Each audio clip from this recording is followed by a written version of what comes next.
everybody, and today we are doing the Lizard launch at Crimson Sky DGC, powered by Revelation Outfitters. This is the Gold Division, Round 1, Front 9. By the way, guys, if there's any bad editing, it's because today's been a long day, and I just had some mistakes in the editing. Let's get on to it. Here we have C.Crim, 909 rated, PDGA 135194, right-hand dominant. He is the TD and is playing this division, obviously. Here we have T.J.Hawkins, number 88101, 908 rated, right-hand dominant.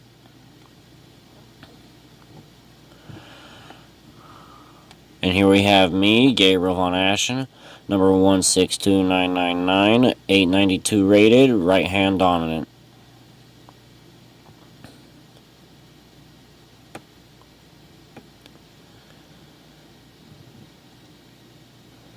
And here we have T.Helt, number 81186, 930 rated, left-hand dominant.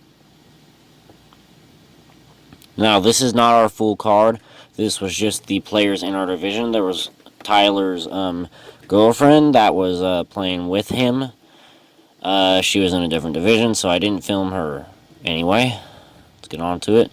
Here's Tyler throwing, I don't know what, probably a DD3 or Destroyer. Here's hole 1, par 4. We're going downhill and to the right. This is very eagleable, and here's Caleb. He's going with a grace. He's going with the turnover. Turnover is the play if you're going for an eagle. But anyway, as you can see, he throws it. He actually throws it too straight. Doesn't really turn it over. It goes long into the weeds, long and left of the basket. The basket is off to the right, and just if you there's 2 trees above the red little barn thing there. And here's TJ. He throws it right into that tree. And I don't catch his next shot. His approach back to the green. But anyway, it's a great shot. Just to let you know. But anyway, it's right in between the 2 trees and the red barn. But down the fairway. Anyway, there's me. I threw a Halo Wraith. I'm right down here. I missed TJ's shot, I don't know, just cuz. Anyway, I'm going with a zone here, and I put a little bit too much power on it and go barely long in the OB.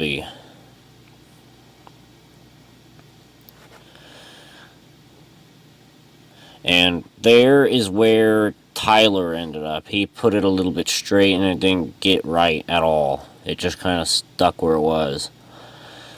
But as you can see, he is in a very tough spot. I don't really catch the disc or him very much. You can barely see him.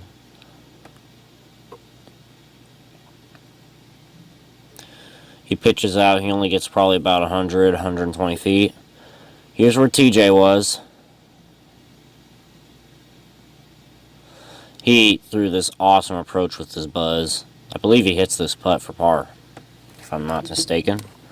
But anyway, over there, we have Caleb. I think that's his no, that's where he landed. Puts it up there. He actually ends up about 20 short of the basket from his point of view. And then here we have Tyler. He puts it up there really close for his par. Here we have TJ, probably about 30 feet. Really good putt. Probably more like 35. There's me from the water.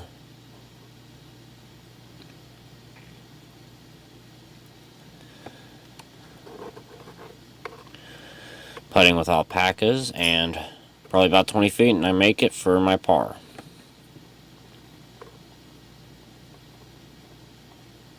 There's Caleb. That was his birdie putt, and he misses it, and he takes a par. So that would be a par frame there for all of us. All par, as you see in the top left of the screen. And anyway, hole 2, par 3. This one's basically a island hole, but not quite. It's got a little... Tyler missed the Mando there. off to the left side. But this is basically a island hole. It's not quite an island hole because there was a fairway kind of up the left and right side all the way to the green, but the green itself is basically an island hole. There's OBs surrounding it on all sides. Caleb puts it in perfect position. TJ puts it a little close to the tree. It was pretty close. It was not as... It definitely wasn't what he wanted. We could tell. I mean, I'm pretty sure anyone could tell. Here I'm going with a zone. Just throwing an Anheuser Flex forehand to lay up. I believe Tyler was trying to lay up. He just kind of shanked it. Here I am approaching. Actually, I kind of putted it, but just up there for a par. And there's Tyler from the drop zone. He's up there for his bogey. Here is Caleb putting up, and he puts it up there. He gives it a little bit of a run. Don't know what it looked like from his point of view.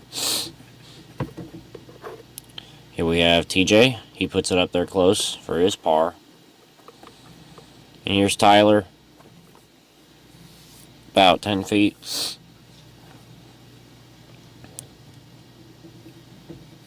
He puts it in for his bogey.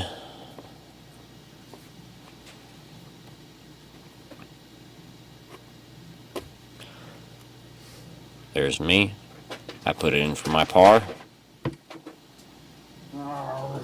Caleb puts it in for his par. And so does everybody else. Here we have hole 3. This is a right to left basic hyzer shot. Probably about 275. Caleb puts it up there. I don't remember where he put it. I believe he takes a birdie. Yes, he takes a birdie. Here we have TJ. He throws it basically perfect. I remember Caleb was long left. Here's me. I'm going with a midnight zone. TJ went with a MD5, I believe it is. I'm going with a midnight zone, and I throw it basically perfect. A little bit to the right, but basically perfect.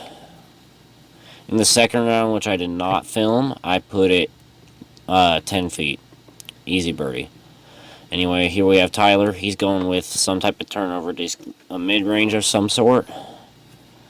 Base plastic, so I'm thinking like a rock.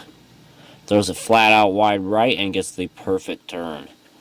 Now, eventually, once I'm getting better at editing, these videos will be better, such that I will have like... Oh, as you can see, TJ's 5 feet. The little yellowish green disc. But once I get better with editing, I will also have zooming in on the throws and better placement of the camera. This tournament, I kind of didn't really care where I put the camera, just because I didn't want it to interfere too much. Eventually, I'll be better at this, and I can get you guys some better content. But anyway, Tyler gets his, we all get our birdies. TJ, Caleb, and me. I didn't get theirs, but anyway, Tyler, pretty sure he got a par. Because he went last on this hole. Wait a minute. He might have gotten a birdie. I don't know. Again, I had some problems with editing, so I couldn't. I just did it wrong. And I also didn't remember the scores. So, anywho. TJ, he throws his buzz and he nicks the tree and veers off to the right. Caleb threw fireball. He's up there probably about 90 feet away from the pin. I'd basically do the same thing as TJ, but with a forehand with my Justice. And here's Tyler. He's throwing something like a gator or a... maybe a little slower. Looks like a gator to me. Maybe an MD5. He throws it and he nicks the tree on the left, and then another tree, and then he ends up on the right side. He's got a pretty open gap, though. And here, if you look straight, basically I'm blocking the gap, but there's a little forehand gap, and I'm taking my midnight zone. I'm just putting a little forehand up and up there parked for par.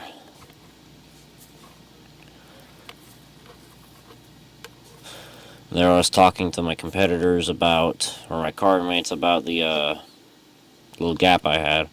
There's TJ. He goes long by about 25 feet and almost OB, but not quite.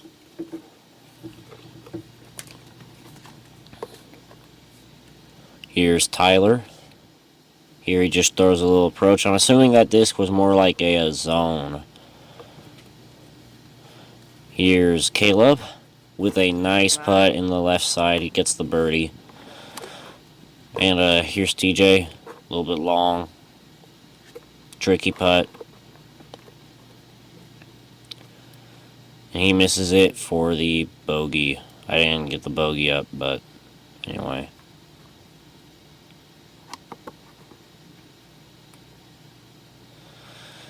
Here's Caleb throwing I believe, a volt down the right side. This hole, goes straight, probably straight down one of the gaps. On the left side, you want to get either some turn or throw a forehand through it. That's what I was trying to do, but as you can see now, I hit the tree on the left side, kicked right.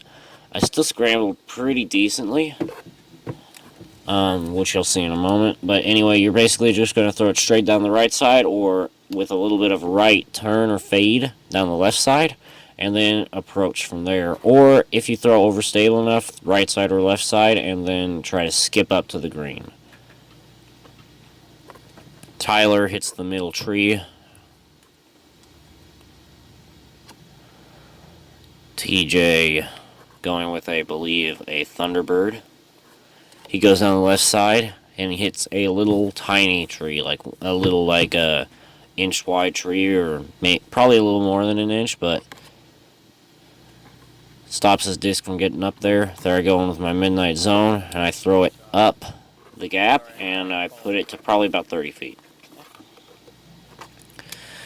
And here's Tyler. He puts it up there for par. Here's Caleb, who put it way long. His volt held straight. And if you notice, I have the letters are all awkward and slanted, and it's just been hard for me to edit. It's just really hard with a computer. I'll get better, and I'll probably do better next time.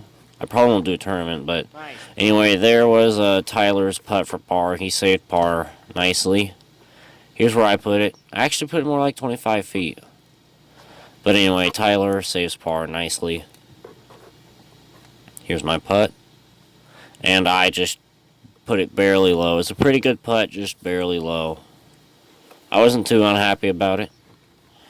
Anyway, here's hole 6. This is a par 3. This is like a peninsula all the way up there. As you can see, there's something blocking the basket, so you won't see it until we get up there. But anyway, Tyler goes with, I believe, a tactic. Yes, a tactic. And throws it up the left side. TJ goes MD5, wide right. Hyzer in on it. You'll see, it's reasonable for the hyzer. Hyzer's a really good spot. I believe both me and TJ don't commit enough to this. We don't hang it wide enough, right? We almost do, but we... anyway, I'm going with Midnight Zone here. I threw it through the gap. I hit what I was aiming for, but if I had more experience, I would have known to hang it more right. And there's Caleb's putt. Oh, I don't think I caught him. I don't think I caught him on film. Anyway, here's where TJ ended up, and there's where my disc is. See, as we're left. We didn't quite hang him out wide enough right to get the best putt. As you can see, that's where I am. I'm debating on which disc to use. This is right out. This is that range that I'm not really good at. I kind of did pretty bad the first round. More like in the back nine. You guys didn't... well, actually, you guys do get to see that. Tyler, I believe, birdied. He either birdied or parred. I don't know. Again, It's just been hard to edit, so there goes TJ with, I believe, a Thunderbird again. He throws it up there. This one's a little tricky. It's kind of a low ceiling. You'll want to throw something stable to overstable, relatively flat, maybe hyzer, and then let it to kind of either filter through the trees or there's a right side gap. Basically, where I released, straight that way is the gap. I didn't throw it through the gap because I messed up and threw it low. But basically, that's the gap if you want to for sure get up there. However, if you're being more aggressive, like Caleb and them, you're going to throw it through, try to just randomly filter through the trees. Here's Caleb. Throws a little forehand with his, I believe, Envy. Too much in the way over here. Need to get this chair out of the way, put it in the bedroom or something, but not in the way. And here's me. This is where I ended up. I actually pushed quite a bit up there. Had like a 30-footer. I'm gonna get a hammer to tack on that starter and see if I can. About 30 feet. There was a left to right head. Actually, left to right tail, so it just kind of dropped it and pushed it right. And at the same time, it didn't release well. Like in no wind, I'd probably hit cage right side. Here's Caleb. He hits his par. Tyler gets, I believe, a par. Not sure. Might have been a bogey. I don't know. TJ, I believe we all parred this hole. Believe so. I'm not sure. Anyway, just all of us tapping in. There's me tapping in, and hole 8, par 3. This is like a forehand anhyzer flex is the best gap. There is some other gaps, such as backhand turnover and some backhand hyzer lines, but the forehand force over flex shot or Tyler's shot is the best play. TJ tried one of the backhand gaps, but he did not hit it. I don't see the gaps, but he also doesn't have a good forehand, so he throws through those gaps. And so that's what he looks for. And so I throw my Justice. After a few rounds, I have noticed that I need a new Justice because that one's starting to get straighter. But anyway, I throw it and I get behind a log that you'll see in a moment. Here's Caleb. He's throwing a MVP fireball, no Axiom fireball, and he throws it relatively flat. He has a little bit of wobble with his forehand sometimes, and he wobbles that one just a little bit. And when he throws it flat, that basically is gets up there quite a bit. He gets up there to like 30 feet, I think, and birdies it, I believe. Not sure. You don't get to see the putt. That's why I let you know. Here's Tyler from probably about, I don't know, 35 feet, maybe 30. And he just puts it too high, right? Here I am behind this log. I kind of landed right under it, so, and there's some branches sticking out that you may not be able to see, so I couldn't get a normal putt in. Anyway, I take a par. Tyler bogeys. Here's TJ. He is throwing, I believe, that's a buzz, I believe. I don't know. I don't know TJ's bag very well, so anyway. He gets up there probably in the middle. Here I'm throwing a Firebird grenade over the top. I'm pretty sure I'm the only one that really has the skill to throw the grenade here on the card. I know Caleb can, but he doesn't because he's better at throwing down the gap than he is at the grenade. I personally prefer the grenade. He's going with a Envy here, MVP Envy. I landed about 30 feet. He threw, and I don't think I caught his putt. I believe he birdies, actually. I believe so, I'm not sure.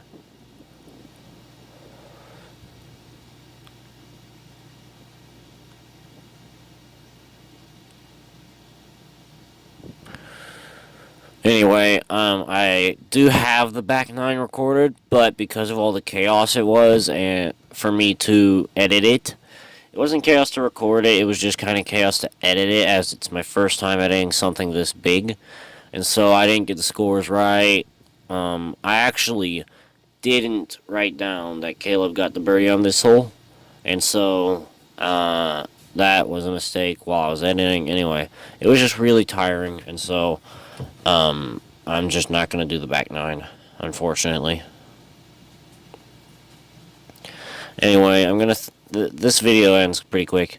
I'm going to thank you guys for watching. Just thanking you early. Please like and subscribe. Anyway, this video was kind of a bad one. This is not my normal edit. This was just really bad. And so, anyway, I will be doing another video, a practice round at Blackhawk on Thursday, maybe Friday. I don't think I'll post it until Saturday or Sunday. But anyway, thank you guys for watching, and have a blessed day. I'm finally facing it all, fearless.